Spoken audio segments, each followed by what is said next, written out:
Hello, everyone. Welcome to today's podcast, where I'm introducing an entirely new topic that I haven't done before, which is channeling mediumship that many of you would have heard.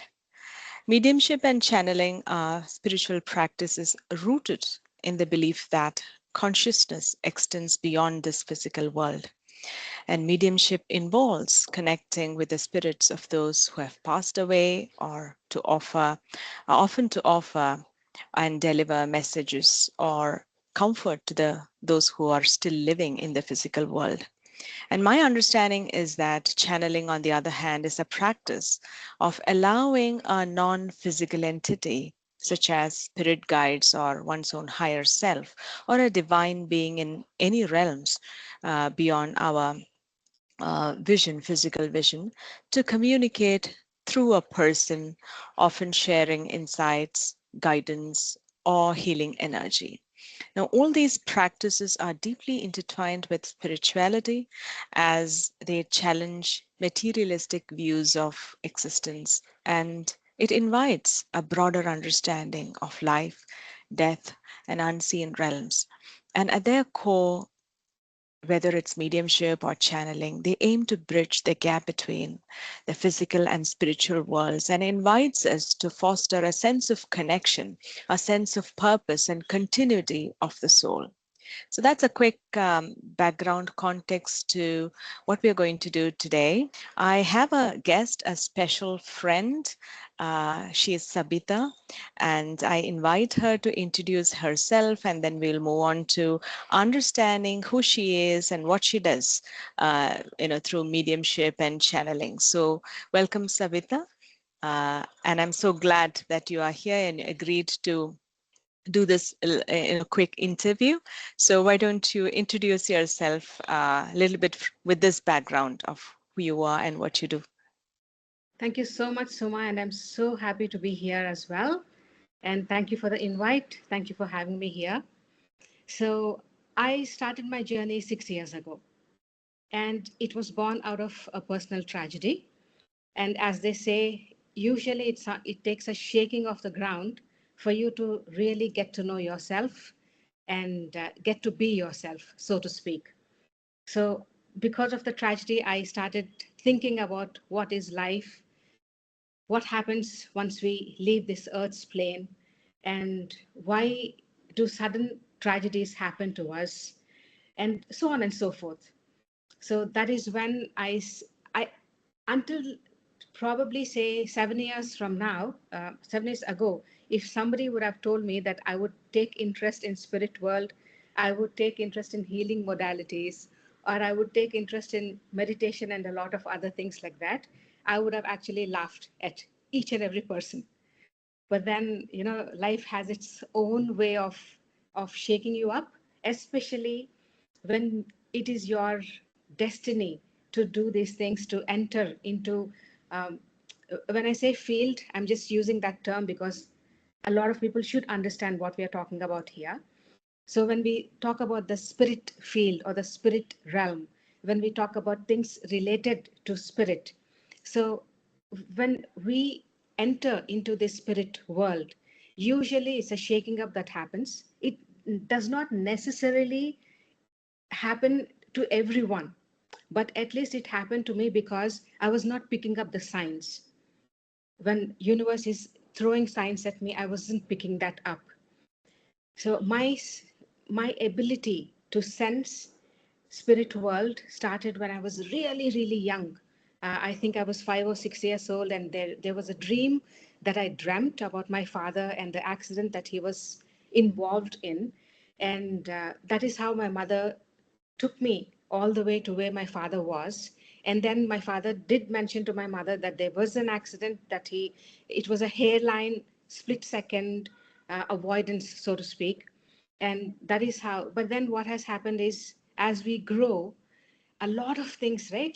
We are in this 3D world, where there's a lot of distraction.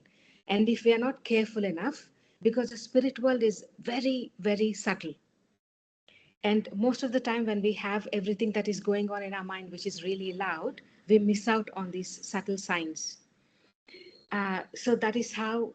I am where I am, and I'm really happy that I am here, not only on the podcast but also here in my life, the stage of my life, the phase of my life.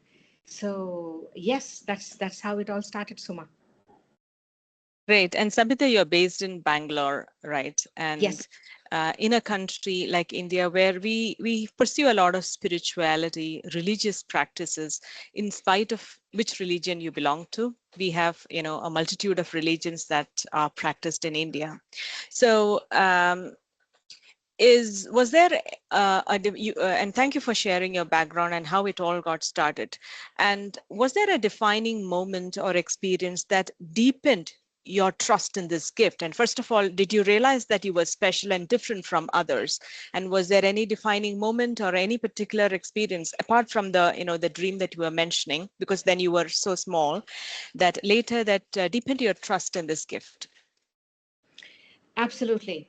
So usually I get my messages in dreams. It happens even now. So that has been one moment where I always dream. I always remember my dreams. Like 99% of the time, I remember my dreams. So that is unusual because I have heard from my friends and circle around that they do not remember their dreams. But with me, what happens is I not only get messages, but I also remember the dreams very vividly, especially which contains messages, because I know the pixels of my skin or anything. It's everything in detail for me. And when I wake up, I remember, I know that is a message and I dwell on it. So that is one of the defining moments. And when I was, uh, can I speak about the modalities that I have learned? Of course, yeah, please go ahead. Yeah. All right. Wonderful. So I first started with Reiki, and that's when I saw heavens open up, the skies open up, and I saw really, really beautiful imagery. And my teacher was very surprised that I am so connected. And with me, I did not know that I am special. It's only when my teacher started saying that, hey, you're really special, and when the attunement happens during these healing modalities, there is something called attunement that our teacher attunes us to. So when that happens, and when I told my teacher what everything that I was seeing, so he was really baffled, and he was actually very, very happy, and he kept blessing me, saying that I am going to, I mean, if I continue to practice my all the healing modalities that I will eventually be learning, I'm going to be such a blessing to the people around me, and I'll be a blessing to my own self. So when this happened, I didn't really take that very seriously, because for me, because it came so naturally, it was like a normal thing.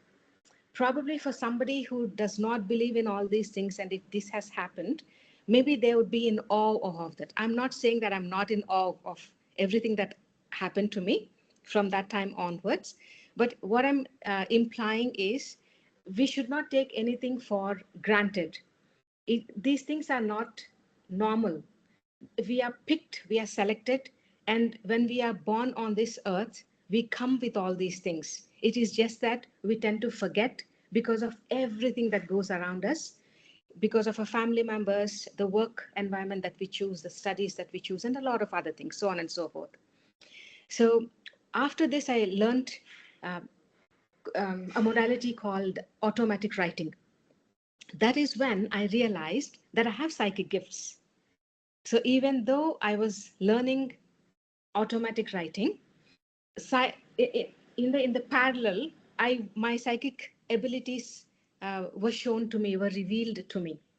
So it was a very, very beautiful experience that I had when I was shown that I was a psychic. There was a very beautiful dark blue eye that was slowly opening and closing. And usually people kind of get scared, or there's a fear attached to that. But for me, it soothed my nerves when I saw that in my mind's eye. So that was one of a very defining moment that, yes, um, I'm meant to do this, and this is what the healing is, what I'm supposed to be doing. So that is one of the defining moments, I must say. Yes.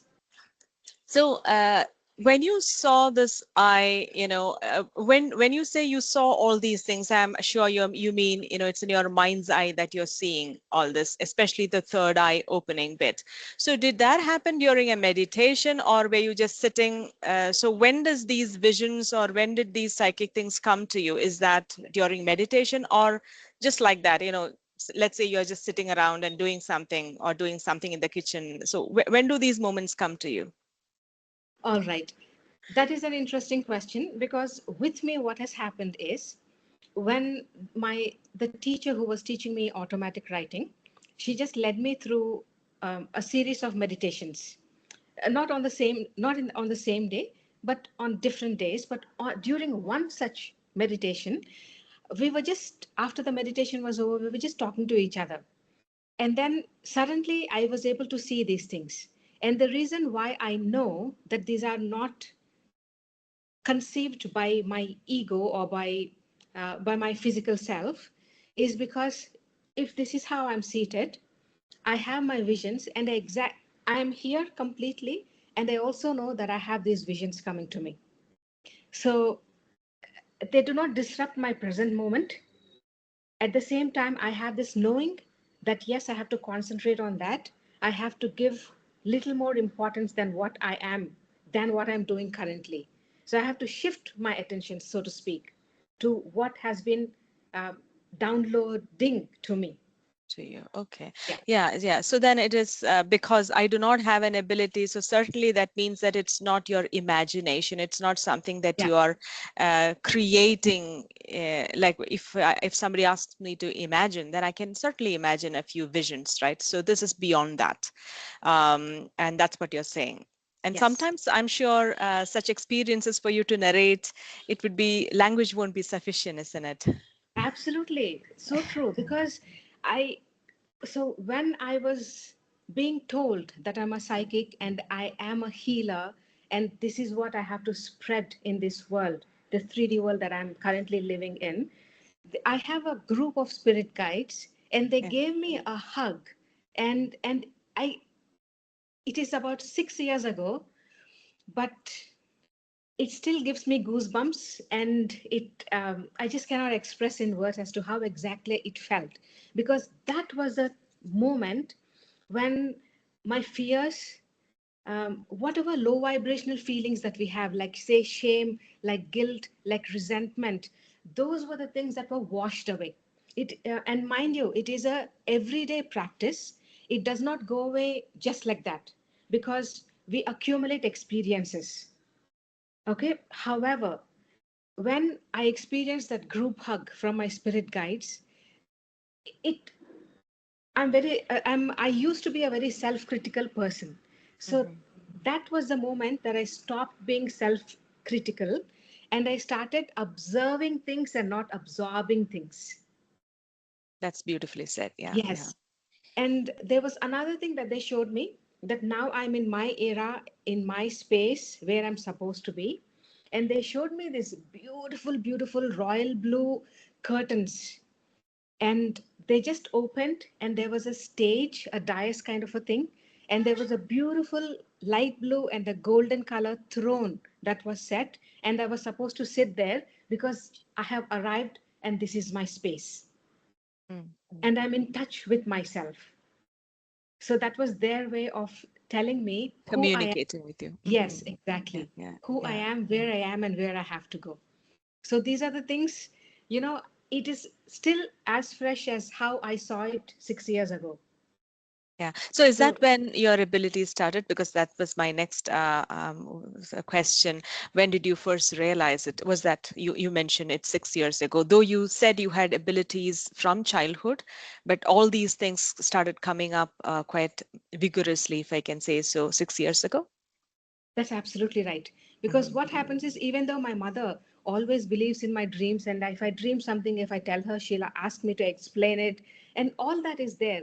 However, I'm not surrounded with healers. I'm not Yeah. surrounded with people who are into modalities. I'm the first one in my family, in Mhm. generations, in fact. So yes, I do not have a company as such. Probably that's why my group of spirit guides just came to me and said, hey, you know what, don't worry about anything, we are there. So yes. And I'm curious to understand, when they say, when your spirit guides communicate that you are supposed to be doing this and a throne is shown to you, and this is what you're supposed to do in this life, do you think that you are able to do all this with all these abilities is because of certain things that you've done in your past lives? Does, who you are in this life got anything to do with your past lives? Definitely. And again, I'll have to just reiterate this. I think some of the viewers should know this, and maybe that's why I am, I'm asked to repeat this. Hmm. Okay. So I come from one of the mainstream religions where we do not believe in reincarnation. We are not taught. When I say do not believe, probably it is there, but it is not taught. Yeah. So reincarnation is something that is, um, how do I put it across? Something that is not, it is frowned upon, basically, Yeah. to put it in a little stronger way. So with all these values and teachings over the years, I never thought that there is something called reincarnation. However, I was introduced, I saw myself being a warrior in one of my lifetimes. And I was introduced to, when I say introduced, when I was shown that I was a teacher, I was a herbalist, and I was basically, I was a fighter as well in few of my incarnations. Mm. So that is the reason why, since I was a child, I was so inclined to mysticism. And that is also frowned upon in my family because I was so different. The books that I used to pick, the food that I eat. For the first 8 years of my life, I was eating only fruits, Oh, nothing solid. So, a lot of things when I look back now and see, all these things were preparing. But mm, because I didn't have that helping hand in the 3D, and obviously I also did not develop those things, probably it took me a little longer to figure out that, hey, this is who I am, and I'm a teacher. And that is what brings me the most joy, and I'm alive when I'm talking to people, when I'm communicating to people, when I'm telling them what to do, what not to do. And there is this thing that happens with me. A total stranger approaches me, whether I'm in a bus stop or in the airport or wherever that is, and they just tell me, in a restaurant, they tell me their darkest deepest secrets. And for some reason, when they look at me, they tell me that when I saw you, I just knew that I can trust you with these things. I don't, I just want to let you know that this is what is happening. And when I share something, maybe a nugget, maybe a nugget of knowledge, they're just so happy. They take it and they leave. And I do not think about that either. So these things, these are the subtle signs that had been given to me. And yes, uh, 6 to 7 years ago, it came out full fledged. full-fledged. Yeah, Yeah, yeah. So we certainly carry forward the wisdom that we have been accumulating, isn't it, as souls? And this life is just another body, another form that we have taken. But true. all that we have been, and before we started this podcast, we were doing that meditation, and you invited me to stay in this eternal now. So for the soul, I think it is eternal now, and it has been learning. Yeah, So I think there is no surprise that in this lifetime, all the wisdom that the soul has been accumulating just comes out in various forms. it does. Uh, yeah, yeah. And you mentioned about how there were struggles in a society like this where many of these things are frowned upon. So how did you manage, and I'm sure you continue to manage these skepticisms or judgment from others? Because I'm sure many of the listeners today may have such gifts and they may be struggling, like this. So do you have any advice, or how do you manage that? Definitely. There are a few things that I follow, and I have learnt it over a period of time. However, I will simplify this for viewers who really want to get in touch with themselves, because there is nothing outside of us. And that is with 100% of assurance that I can say. When I say assurance, I'm talking about, maybe assurance is a wrong word to use here. What I'm saying is, it's a knowing. Okay, it's a knowing that there is nothing outside of you. There's nothing. and that learned it the hard way, because I used to go from one thing to the other because I had that void within me, and I didn't know what I'm supposed to do, where I'm supposed to head. It's like there is so much of knowledge within me, and I didn't have an outlet, and I didn't know how to structure that and give it a form and a system. And then I got into that spiral of everything has to be perfect, everything has to be given to the public or given to the viewers in a certain way and things like that. Then I had a knocking again, in one of the when I got in touch with my when I was taking guidance from my spirit guides. Then I had the knocking, and then said, "You are put here on this earth to love, and that is my purpose." And the reason I'm sharing these things are because we think that it has to be elaborate. We think that it has to be something so shiny, something so, it has to be very different and things like that. But it doesn't really happen that way. The only thing that we are meant to do is connect with ourselves every single day. It might seem like nothing is working out, nothing is happening. Oh, I'm connecting with myself, I'm meditating, I'm seeking guidance from spirit guides and things like that, but nothing. But please remember, it is these micro moments that compound. So we think that, okay, 5 minutes of meditation today, 2 minutes of maybe doing your interaction with your spirit guides, or 5 minutes of automatic writing, or 10 minutes of your healing. But when you club everything together, everything falls into place. And that's the reason why I use the word assurance at the beginning of this topic, is because you have to feel assured in yourself that there is It's a nothing deep outside self of you. trust. Yes, because that is the fact. There is nothing outside of ourselves. I'm pretty sure when we have issues, when we have problems, we go to our friends, we go to our families, we go to a therapist, we go to a lot of maybe spiritual leaders as well to get some guidance. But in the end, if you actually look back and if you actually think about one particular situation or a few situations where you came out of it, you will realize that you were seeking your own guidance and your guidance came through for you, and you followed that guidance, and that particular guidance is what helped you. It could be, now let me put it across in a different way. Maybe your inner guidance told you to go speak to a friend and you will get a solution. So it is only when you seek your inner guidance and when you obey your inner guidance of meeting such and such person, or going to a certain place, or doing a particular ritual, or maybe just an exercise or something, you will know that when you obey, the solution follows. It is not about, oh, I have a problem, let me just go, da, da, da, da, da, this is what I will do, and I will get a solution. It doesn't work that way. You calm yourself down, you go to the eye of the storm, you look at it from an eagle's eye point of view, you see the entire problem, and then when you calm yourself down is when the solutions start coming. So we all have divine helpers, whether it is in the physical form or the spiritual form.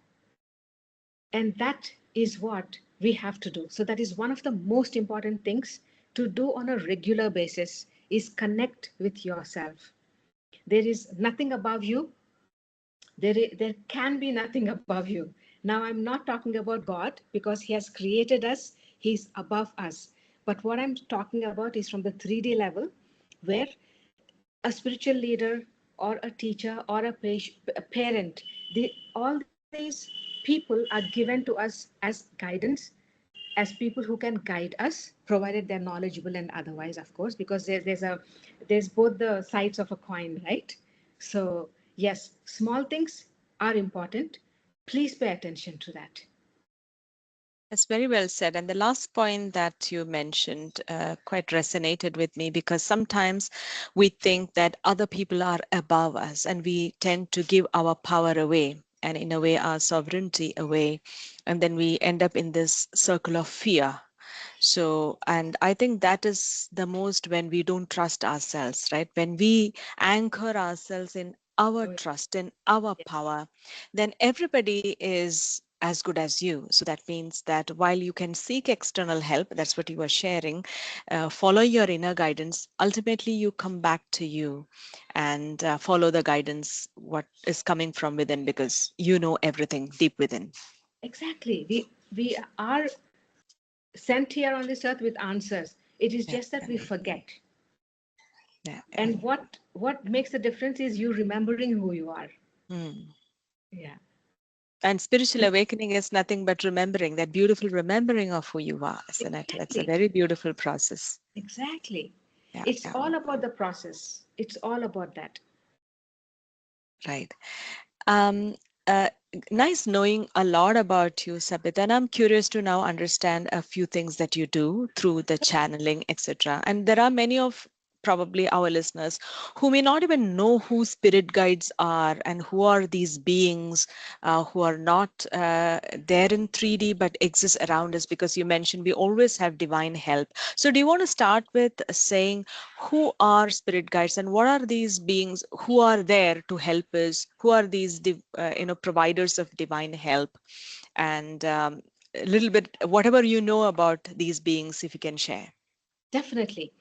In my experience, whatever I had been shown until now, we have help from angels, because the moment we are born on this earth, there are guardian angels sent, assigned specifically for us. So sometimes when we are crossing the road, I'm giving these small little examples because everything does not have to be a grandeur Yeah. experience. Okay. Sometimes we are crossing the road and we do not know how we cross from point A to point B. Okay. And it could be a busy road. It could be vehicles coming, zooming in and out and etc. That is one of the examples for our guardian angels being with us.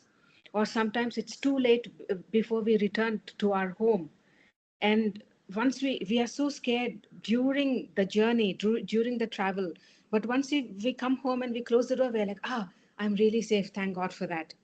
So we know for a fact that during these times, even though our heart is kind of fearful, but we know that we had been protected throughout. And the just the other day, it was raining cats and dogs, and just for the heck of it, I went for a walk, which is my usual habit. I usually do not miss my walks. So it was pouring, and yet I know I should not be doing that because of a lot of things.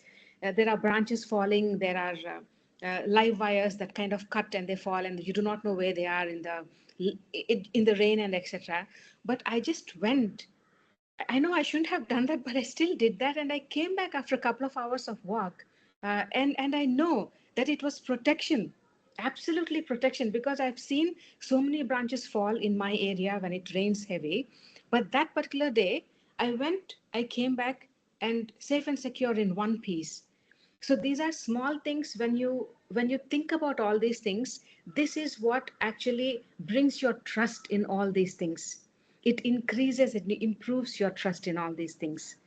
And we have our ancestors who passed along before us.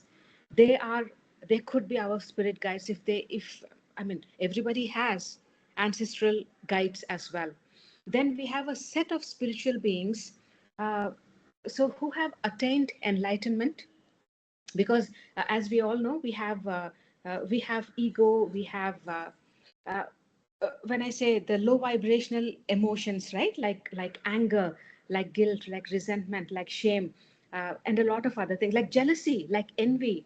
So these guides who have attained enlightenment, they obviously do not have these emotions at all, and they are the ones who ascended, and Ascended they masters. Mhm. ascended masters. Yeah. So they are our guides as well.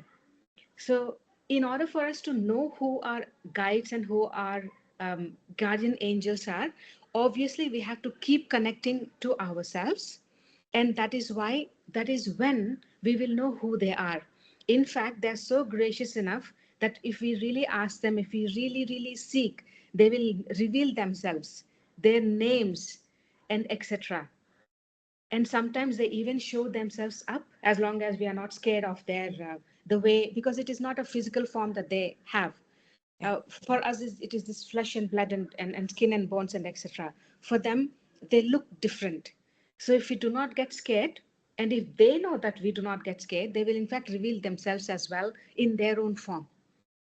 So So everyone has access to their guides and absolutely, all the divine help, right? It's absolutely. not something that only certain people are born able to do. No, no. As I said, Suma, if 7 years ago somebody told I will get in touch with my own spirit guides, I'd have laughed at them. But you see, even before that, I had my guides guiding me, right, in everything that I'd been through.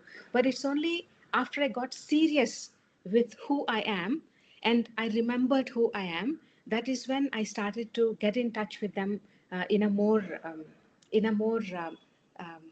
closer way, so to speak. Yes.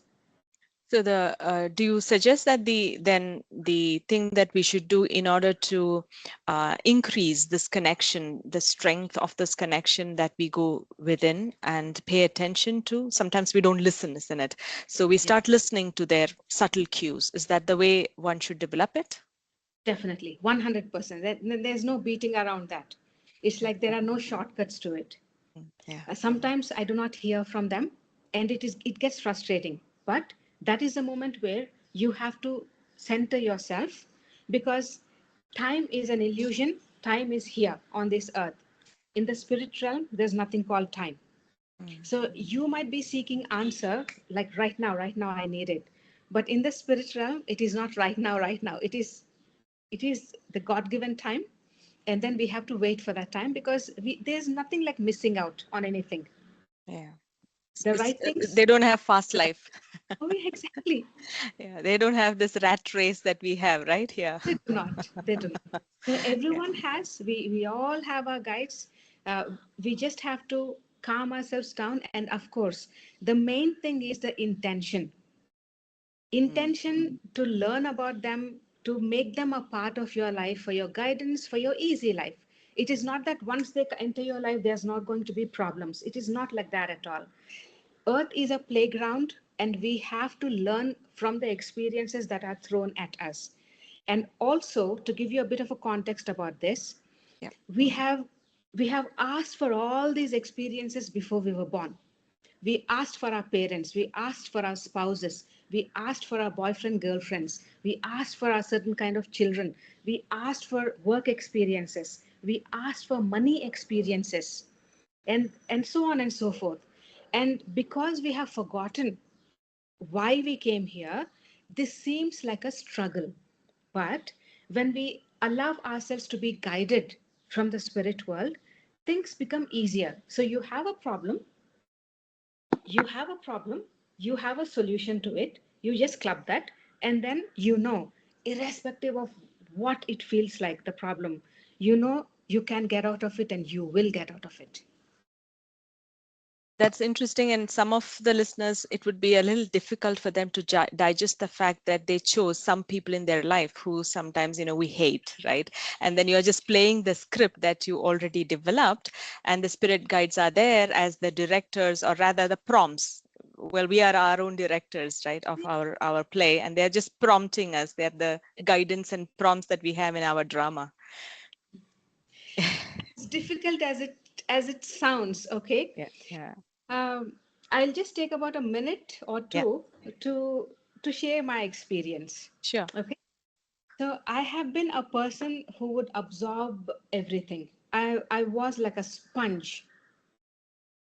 I was like a sponge, a total sponge.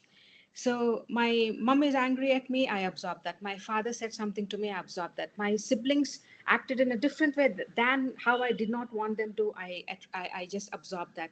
So what happens is I develop certain things which I wasn't supposed to, like being self-critical, by seeking perfectionism in everything.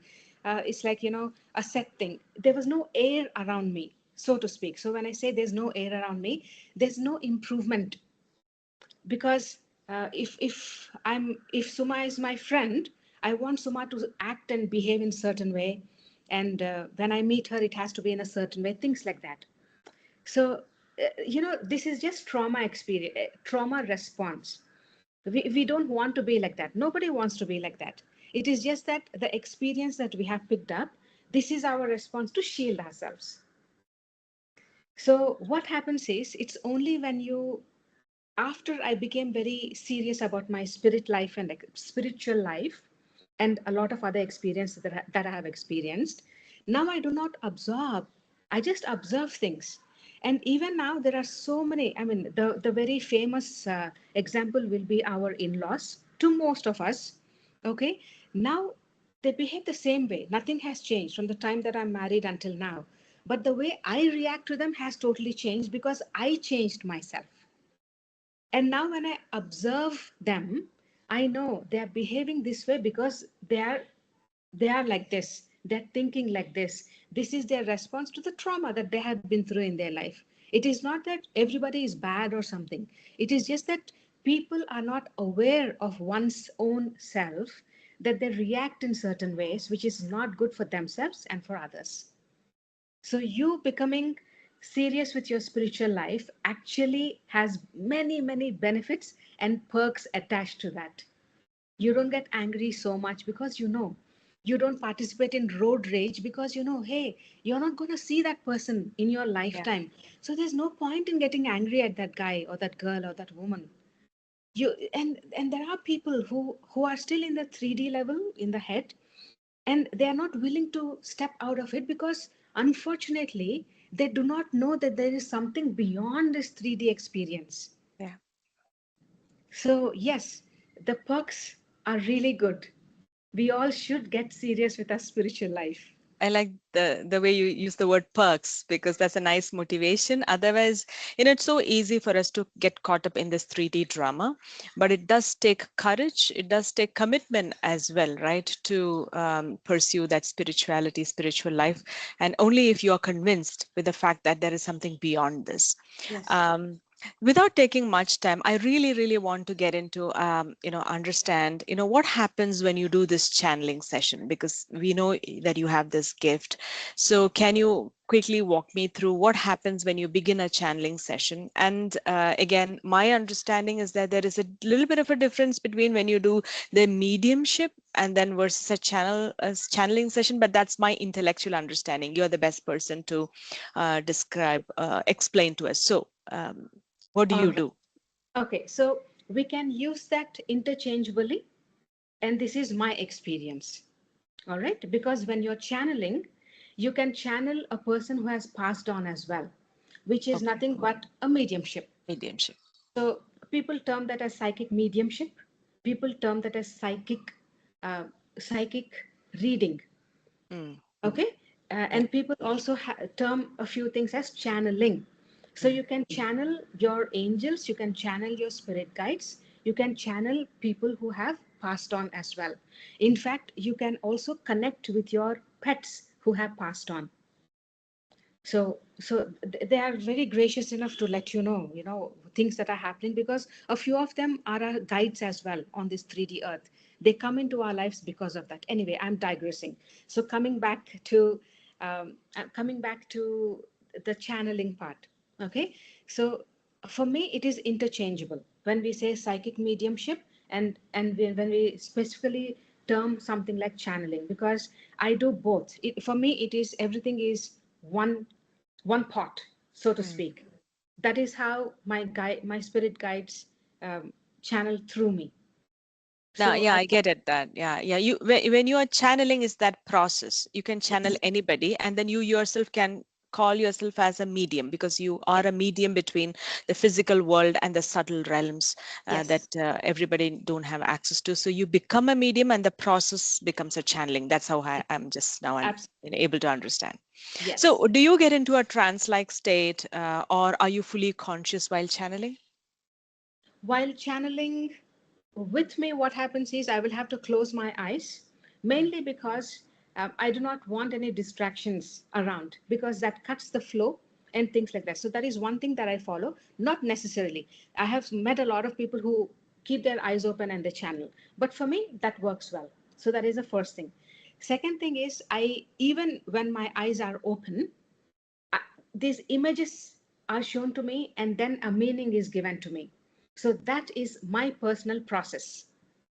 Okay. Images are shown and then a meaning is given, and then I channel that, I speak that out. So that is my process of Okay. channeling. Okay. Now, you also mentioned about automatic writing earlier. So, for you to write, then you have to keep your eyes open, right? So, can you also explain how does that happen? Definitely. So, my experience is because there are a lot of things that are being downloaded to me, I'm not that fast when it comes to writing. Writing, yeah. So, what I do is, to an extent, I write, and obviously my eyes are open. And because it is a confined environment where I have my candles and my incense sticks and a few other things like crystals and etc. to for me to get into that space Mm. of oneness. So what happens is I start with writing, but eventually the download is so fast and the images and meanings are coming so fast, I start recording my voice. Mm.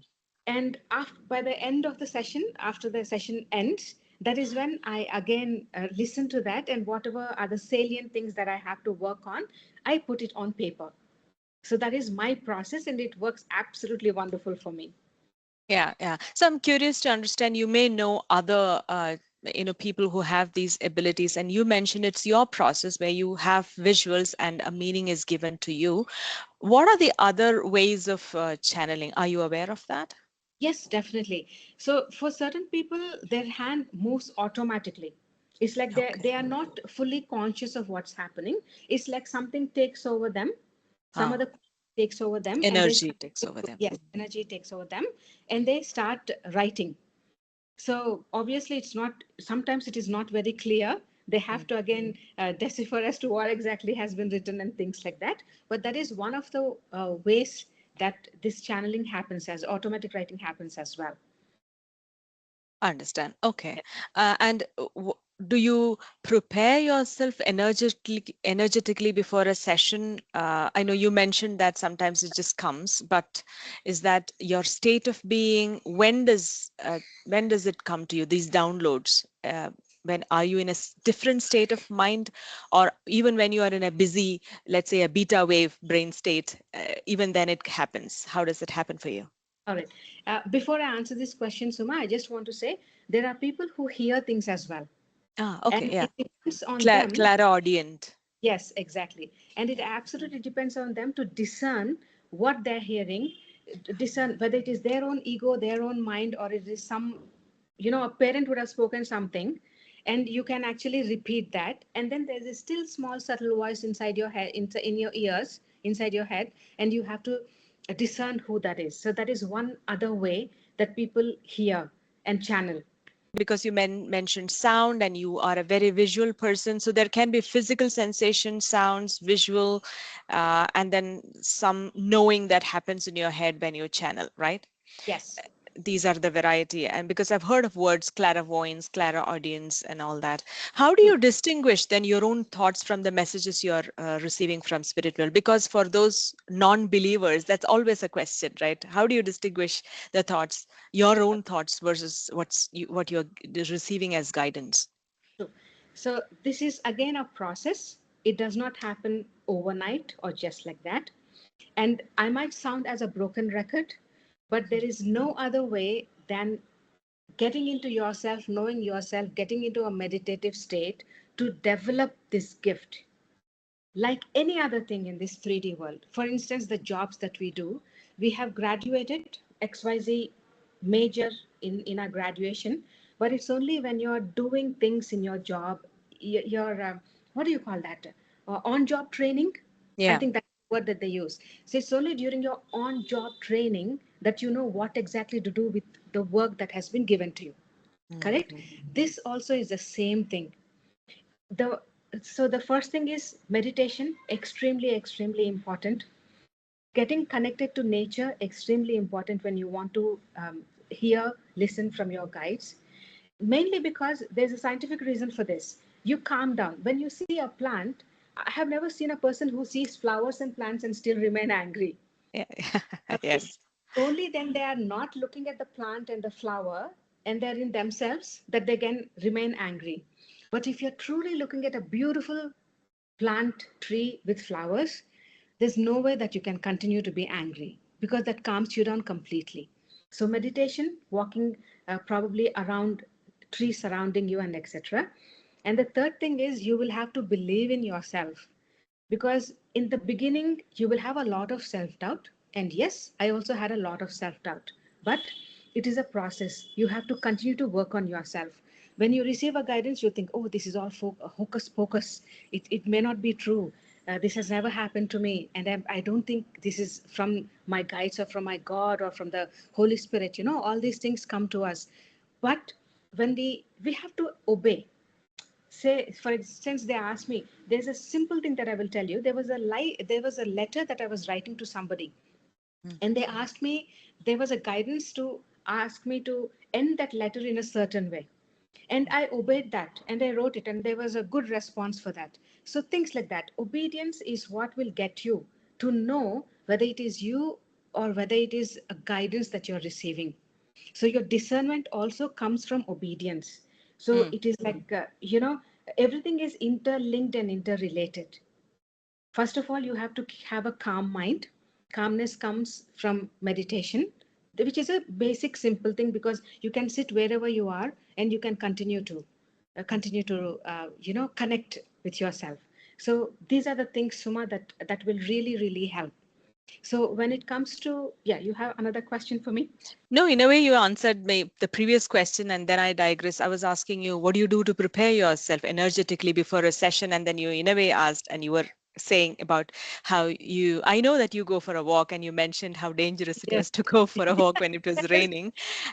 So connecting to nature, you mentioned then meditation, and now you were saying how you need that self-trust, and whatever comes through, you just take it with that discernment and obedience. And another probably perspective of that is to they have the guidance that you're receiving is from a very higher level. So if I can use a metaphor of, let's say we are at a ground floor level and they are at a 10,000 floor level, and they have a little more visibility to the entire what's going on around us, and therefore their guidance would have considered a lot more things that you have no visibility to, right? So therefore obedience to the guidance that you're receiving, because there's a reason why you're getting that guidance. So these were some things that you were just sharing. Anything else that you do to prepare yourself energetically before you channel? Let's say I'm a novice, and I'm just trying to start listening to the words and guidance from my spirit guides. I meditate, I calm myself down. Is there anything else that has worked for you? Any guidance? Yes. So I use a lot of candles, Okay. and that is something that really puts me into that mode that, yes, I want to get in touch with my higher self. It gives me that peace when I look at that, when I look into the flame. Mm. And that is something that has actually taught me a lot, because I gaze at the candle flame for like a couple of minutes or so, and it gives me a lot of insights, because that is one of the ways for me to calm myself down. Because Okay. we have about, they say, I'm not quite sure of the exact thousands of thoughts that we have. I think some say it is 60,000 thoughts that we continue to think on a given day, and 80% are useless, by the way, Mm. because it's the same repeated stuff that happened. Oh, 1975 something happened, 2000 something happened. And it just our inability to let go of things. Yeah. So what happens with me is, when I look into the candle flame, I am able to focus, and that brings me into that state where I want to channel, where I want to seek guidance. And I go with a lot of aromatherapy. So I use a lot of essential oils that really, really helps me. I try and have a tapestry in the place where I am, where I usually do my meditation. And these are all symbolic. Mm. This is nothing to do with, okay, this is exactly how it is, because one does not fit everyone. Yeah. One way of doing things does not fit everyone. And I use a lot of natural elements like flowers, like rock salt as well. Not the table salt that we use for cooking and etc. eating, but I use rock salt as such in a bowl, because it is symbolic for me that I'm protected, and it takes care of negativity, because that is one of the things that salt is meant to do Mm. with us and in our life. So that is Understood. how. So what works for one person need not work for everyone, but then Correct. go with what works for you. But from what you shared, what I gathered is that utilize the senses. We have five senses, and what appeals to you the most, and what's your most strongest sense that you use? Some may be visual, some may use smell because you mentioned aroma. Some may have feelings. So if you want symbols around you, some things around you that makes you feel, uh, generate that experience. So Exactly. try what works for you the best. And the most important thing is, trusting yourself. Exactly. Right. Wonderful. And do you work with any specific guides? Because you mentioned archangels, angels. So who guides you? So for me, most of the time it is my team of spirit guides as of now. Mhm. This is a, um, these things tend to change depending on the energy. Okay. So as of now, my spirit guides, the team of spirit guides, which I'm kind of proud, not in the bad sense, but in a good sense, Mm, my team of spirit guides, they help me. They are the ones who come forward the moment. There were times where when I was just sipping on my coffee, sitting on my couch, and then I had downloads, and I was channeling at that moment. So my understanding of everything is that when you are calm, that is when you receive the most mm, from the outside world, from the spirit world. When I say outside world, it is a spirit world that I'm referring to. So outside of you, whenever you're seeking guidance from your spirit guides, from your spirit world, you have to be extremely calm. Like the adage goes, dew does not fall on a stormy night. mm. So the atmosphere has to be calm in order for you to receive that dew, in order for you to receive that guidance and the help that you most require. Wonderful. So you already mentioned that we all have a battalion of people, divine guidance, and you right now have a group of spirit guides. So how do you sense that it is a group? Do you sense it that it is not an individual guide, but you have many? Okay, so when I start channeling, whether it is for myself or for any other higher purpose, one spirit guide, I mean, they tell me their names as well sometimes, Okay. Hmm. and they share their names with me. So this is who I am, and I'm helping you with this. And then depending on the other situation that I'm seeking guidance for, there's another spirit guide that steps in. Okay. So So they introduce themselves. Okay. Okay. yes, yes. Okay. So that Okay. is how I know I have multiple guides teaching me in Teaching. this process. Yes. Mm-mm. And are there moments where, because spirituality is usually considered to be pretty serious and there is no fun and humor, etc. But are there occasions where you had lighter moments with the spirit guides, or do they always give you serious guidance? Oh, definitely not. In fact, they make me laugh sometimes. Okay, do they? Yeah, and they can give me the most weirdest examples at times, because Mhm. it all depends on what I need, or what the other person who's my client, or whoever is seeking my help, my assistance, what they need depends on that. There's an instance where they actually, I'm not quite sure if I can share that, but I will still share that, because you should know that there is no yucky thing, that over there. So as long as they're putting that point straightforward to you, they're happy to give it to you packaged in any way that you will We can receive. relate to. Yeah, yeah. Exactly. So for me, in fact, they showed me, feces, because they were trying to tell that don't concentrate on that, because that grows. Mhm. Concentrate on On what S brings star you star life. star. Don't focus on Exactly. S star, S bleep bleep Yes. bleep. Yes, exactly. So, most of the time, if I share this with others, they will not understand, because they'll be like, no, no, no, holy pious, how can they even talk about that or show Yeah. you something like that? But you see, that's the thing. And they give you examples that makes you laugh at times. So it's not all that, you have to be serious. It's not like that. It's not at all like that. As and when you become closer to them, as and when you relate to them, right, in your process, in the journey, it becomes even more easier and simpler. Okay, Yes, that's very nice to understand. So it's like a friendship and a relationship that you build, and then yes, you grow comfortable, exactly. where you are ready to receive anything and they are ready to share anything. Um, Yes. you mentioned that it's a group of spirit guides that come to you when you need guidance. And when you do mediumship, the channeling for others, is that when you call someone, or what's the process? Let's say I want some guidance, and how do you ensure, or how do you make sure that you are calling, let's say, my passed away grandfather or a loved one? How do you do that?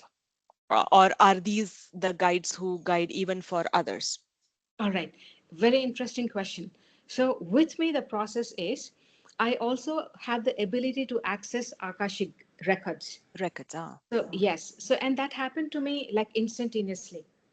When my psychic abilities opened up completely, this was like a, like, as I said, perks. So Perks, this yeah. was this was one of the perks that I received, and I'm so grateful, humble, and happy about this part.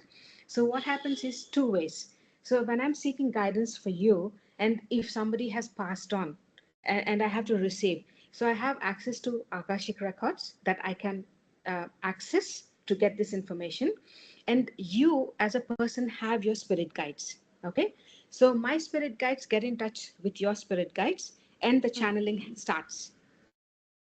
So Okay. they both are in communication. Hmm. Yeah, and that is the reason why before I start my session with anybody, I seek their permission. They have to say a yes, so that Mm. it's energetically linked. Linked. So Okay, I'm okay. not forcing myself on anybody, not latching on to anybody or anything like that. Because I'm saying this because a lot of people, I think somebody from your viewers should know this particular thing. That's the reason I'm asked to share this. So energy, there are energy vampires. There are people who suck the good energy. There are people who use these gifts for wrong things, so to Mm. speak. Yeah, Uh, yeah. Hence, when we are ethical in what we are doing, we seek permission because we do not want to drain you out of your goodness or anything. We seek permission, and we also cut ties after we are done with the session because we don't want, first of all, I, as an empath, I pick up on things very easily. So if you are, for just as an example, if Suma is in a bad mood today, I will actually pick that up, and it Mm. affects me a lot because I'm an empath. So what I do, I very regularly cleanse myself and cut the cords because knowingly, unknowingly, we get connected. Mm. In fact, the second I think about a person, my cord is connected to them because Mm. I'm thinking about them. Mm. So Mm. it's a spiritual hygiene that we cut cords, we cut these energies and cleanse these energies. So coming back to the answer, so spirit guides, they collaborate, so to speak, so that everybody can understand that word, and that is how I get the messages and I channel it to the person who needs it. Yeah. Interestingly, when you were sharing that, I was thinking of 2 points. One, how you mentioned some of these gifts, people use it for witchcraft, or we say the black um, deeds, right? Yes. So how healing is always a white, and sometimes we say the white, red, and black. White is what is sattvic, if I can use that word, and we can use it for healing. And red can be the your manifestations that people want more money and more abundance in their lives, better relationships. And then there are certainly these gifts used for the darker leads to harm other people, and that's something that you may want to, that was the first thought that occurred to me, and how people still use those with those psychic gifts. The second thought I had is that when you were talking about the connection, energetic connection that Yeah. people have, is how at a thought level, even at a thought level, we keep creating karma, right? Need not be actions. The moment you think of someone, you are Yeah. creating karma, and you don't want to accumulate so much of karma, because the ultimate aim of you and I, who pursue spiritual sadhana, is to get liberated from those repeated knots and not come back again, right? And keep ascending.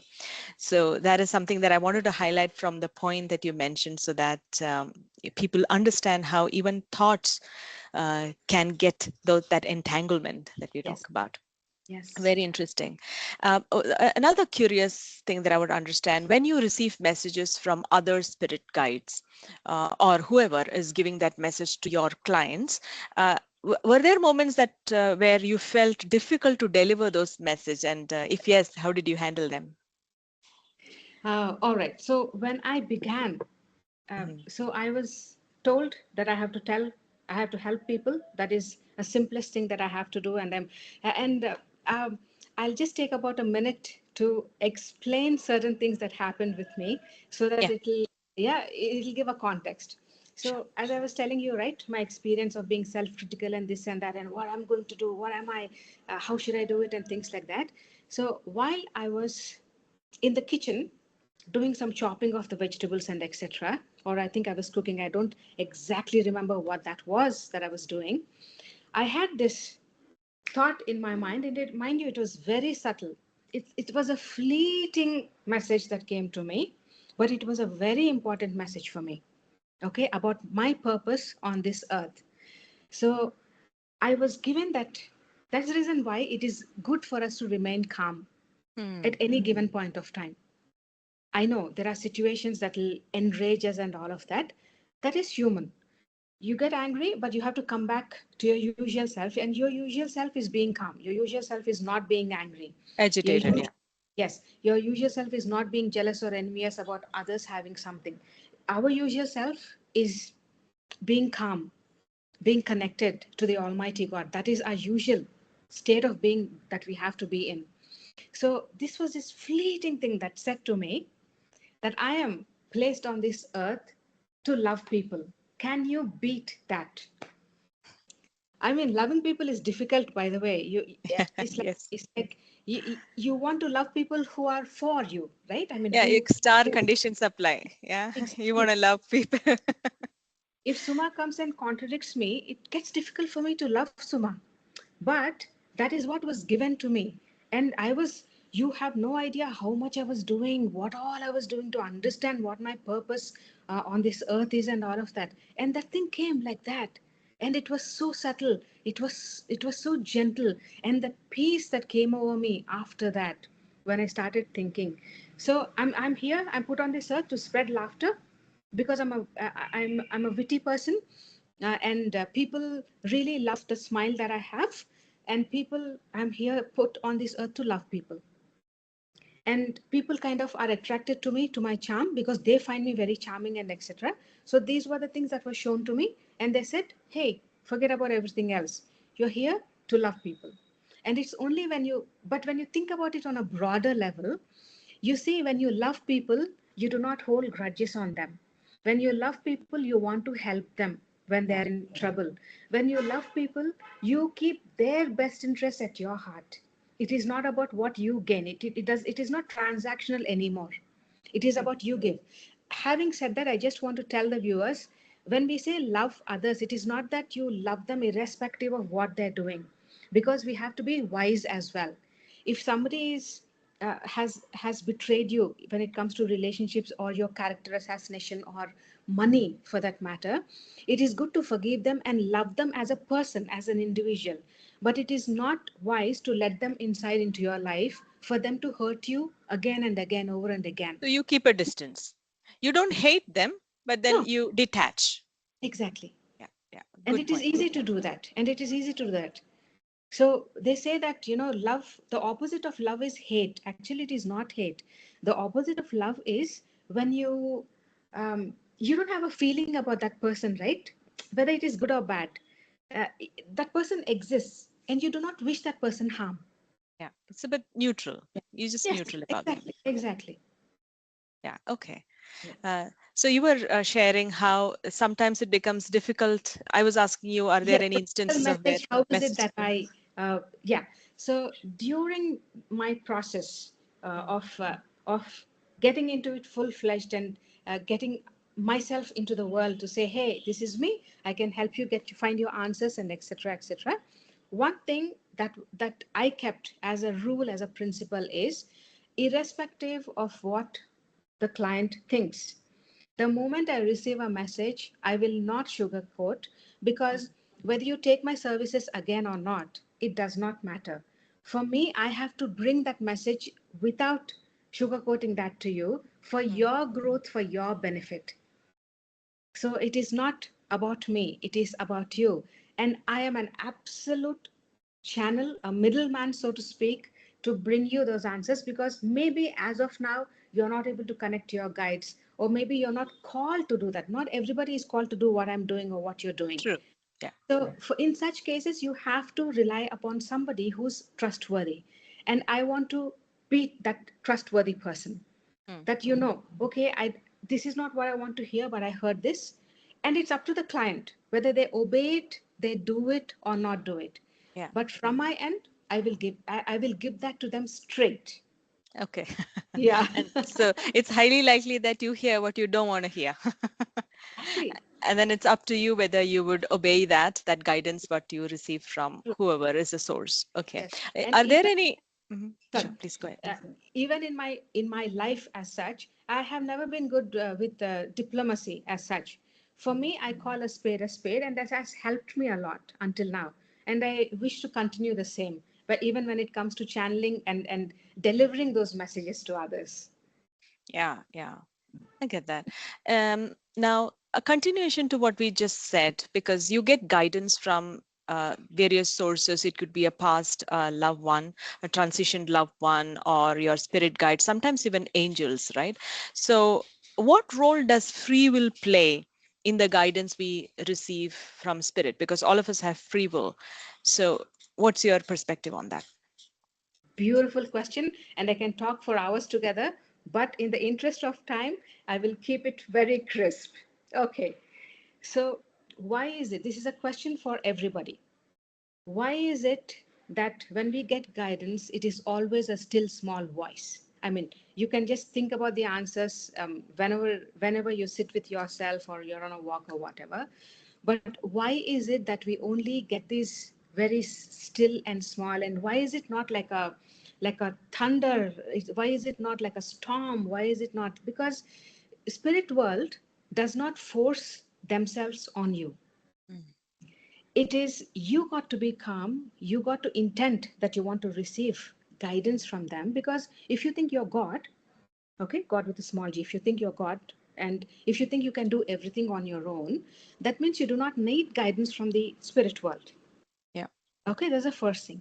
And free will is, say for instance, you want to do one thing, you get a guidance to do maybe the exact opposite. But if you still go ahead and do the opposite of what the guidance that you have received, they're not angry at you. They're not angry at you. They will just look at you and they'll be like, oh, I really wish this child did whatever we asked them to do. Because they can see what is going to happen in the future. We Mm. cannot see what is going to happen in the future. Maybe the decision that we have taken is going to be wrong for maybe an year or 5 years later, we might see the consequence of that.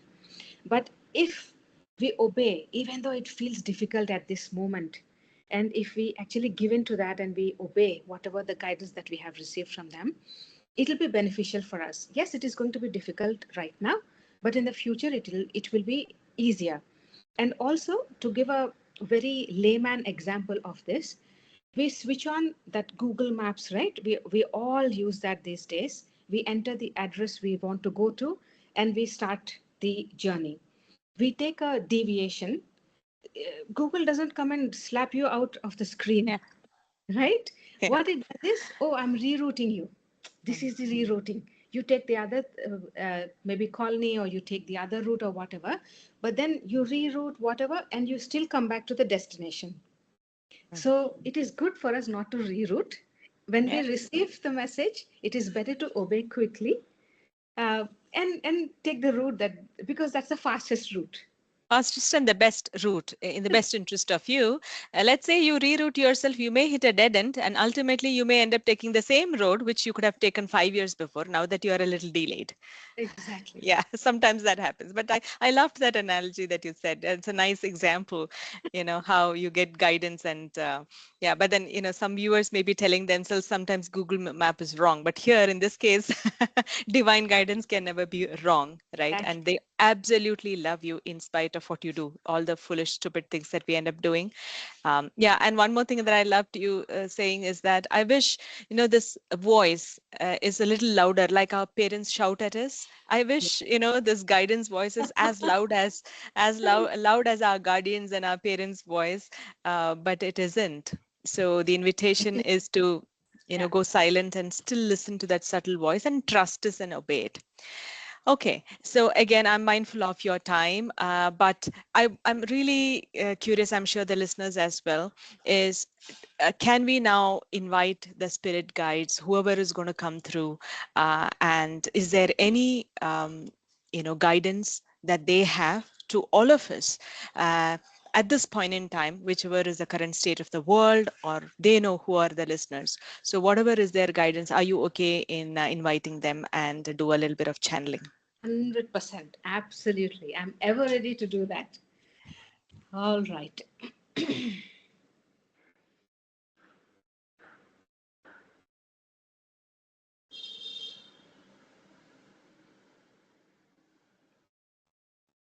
Spirit guides, what is the message for the collective right now? For the viewers who are watching, listening right now, and for the viewers watching and listening at a later point. What is the guidance that you have for all of us present here, present right now?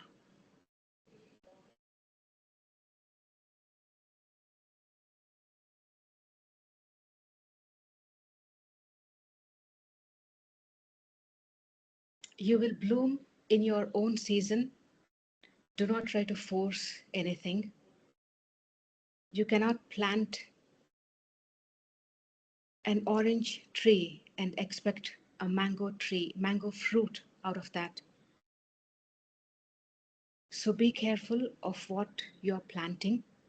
And we are not talking here about the physical planting season or the physical seeds. We are purely talking about the thoughts that you're planting. Many of you here are expecting a mango fruit, but what you have planted is absolutely different than what you are expecting out of that. So, as you still have the time to redo things, to rearrange things, do not think about time as a factor. Do not think about people in your life who oppose you. And do not think about what you have done in the past. There is nothing that you can change in the past, and there is nothing that you can do in your future. What you have is the now, and as you make your now beautiful by doing what you have to do for your future, coming back to the example of oranges and mangoes. So, if you want to see a mango fruit in the near future, you have to start planting a mango seed into the earth. Earth is your mind, earth is your heart. Clean it up nice, clean it up well, and start planting the seeds, the thoughts that are going to be beneficial for your future self.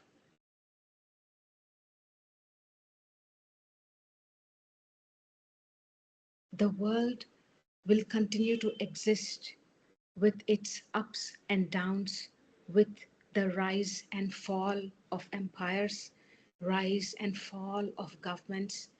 But there is only one thing that you need to concentrate on, which is your own self. It is not selfish to work on yourself.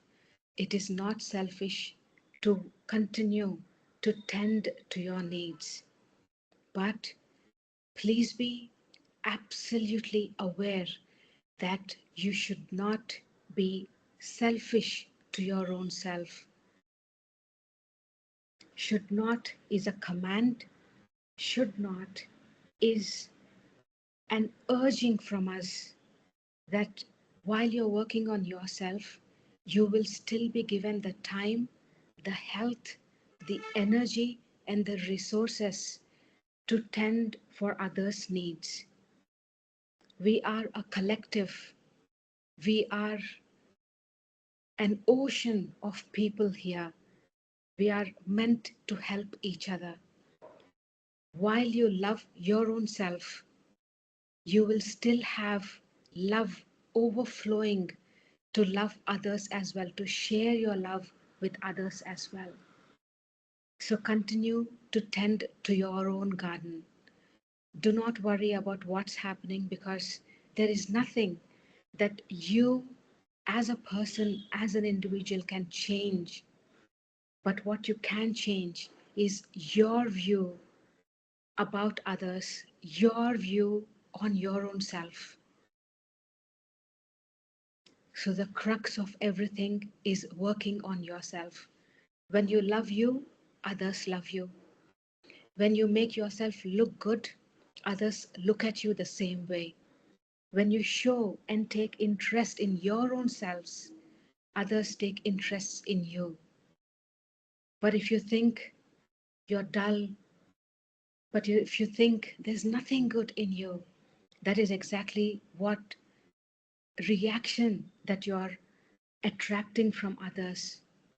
So it is up to you how you look at yourself. And now is the time to grow. Now is the time to love your own self and others. And now is the time to change. There is nothing outside of you. Journey within, and you will have every answer for everything that you're ever seeking. And let go of the shiny object syndrome, moving on from one thing to the other. It's not going to help. Just ground yourself. When the vehicle starts moving, the direction can be changed. But when the vehicle is stationed, there is no direction. Please remember, we are there to help you. We are here to guide you. And we are absolutely thrilled for this message.